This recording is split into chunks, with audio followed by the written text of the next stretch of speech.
mula sa inang biktima ng karahasan, pang-aabuso.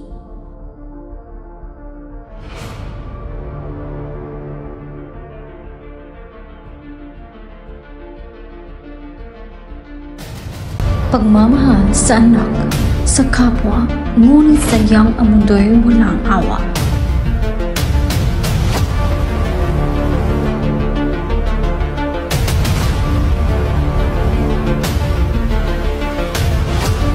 Inihahandog mula sa pangkat 5.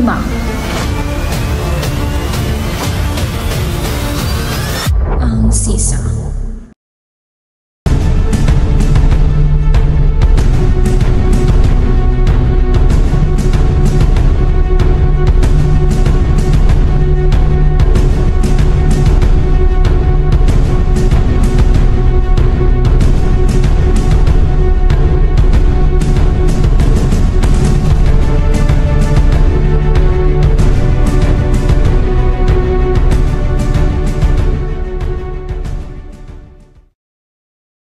Sa isang maliit na lampa, may isang nangangalang Sisa. May 2 anak na sina Crispin at Basilio.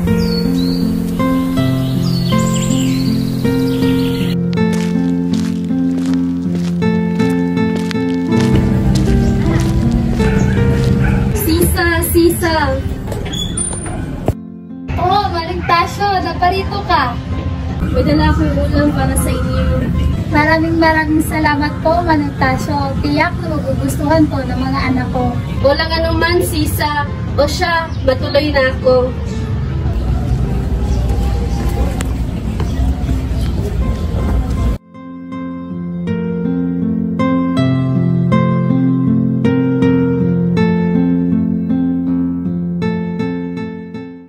Habang si Sisa ay naghahanda sa mga pagkain ni Crispin at Basilio, dumating si Pedro.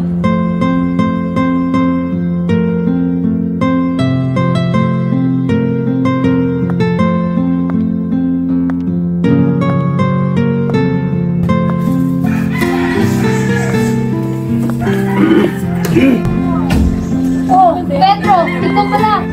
Sisa! Bigyan mo ako ng pera! Pedro, wala na tayong pera.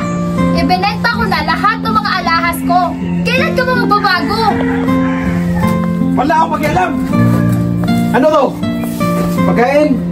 Para sa mga anak natin yan. Wala akong pakialam! At kahit na patuloy ang pang-aabuso sa kanya ni Pedro, patuloy pa rin naninilbihan si Sisa.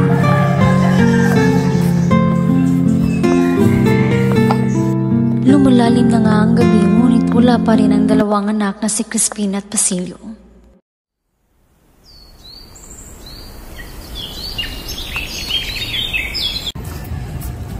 Inay!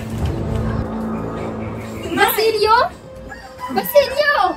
Basilio, anong nangyari sa'yo? Halika! Halika dito sa loob!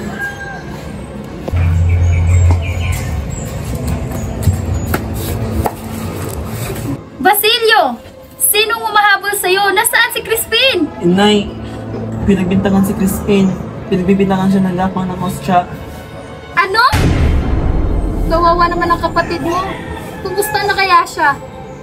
Tuluyan na ngang nag-alala si Sisa sa kanyang anak na si Crispin. At napanaginipan naman ni Basilio ang kanyang kapatid. Tawan mo ko! Crispin! Oh! Uy!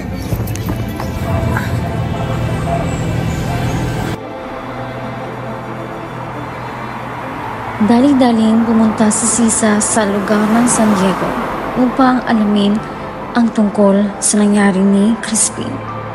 Ngunit sa hindi inaasahan, dito magsisimula ang kanyang lagim.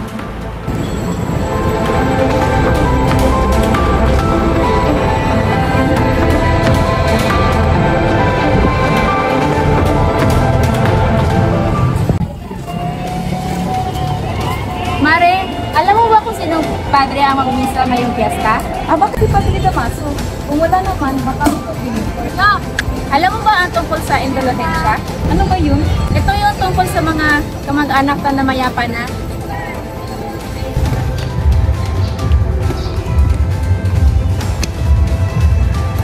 Magandang umaga. Magandang umaga din, Aling Sisa. Andito po ba si Padre Salve?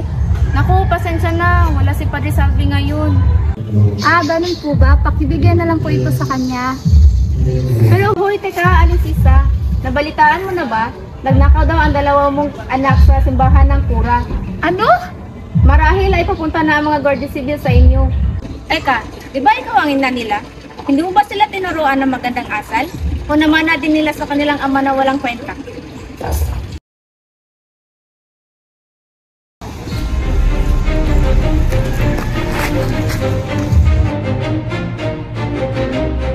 Si Sisa ay dinakip ng walang pag-alinlangan mga gwardyang sibil.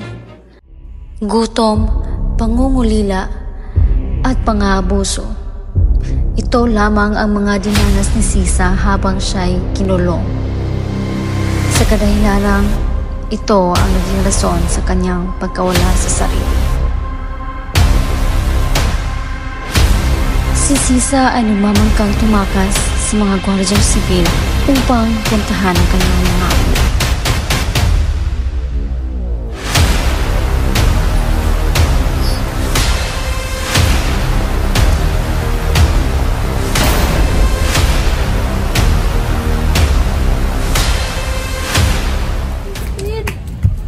Crispin! Basilio! Andito na ang mama! Andito ba kayo? Nang munti pang bata sa piling ni nanay. Ngunit sa kasamang palad, hindi na nakita ni Sisa ang kanyang mga anak. At ito ang naging dahilan ng kanyang pagkawala sa sarili. Pag-ibig habang ako'y nasa duyan. Hili-hiling tulagan ay wala't diri imo'y nanay. Katutyan tay pagkalpapay hili-hili tulagan ay matagal na tabang ako ikarkas na kumpra ko kay ugat man sing putos ko tabang mo ako anay ili-ili tulagan ay wala't diri imo'y nanay. Wala akong pakialam.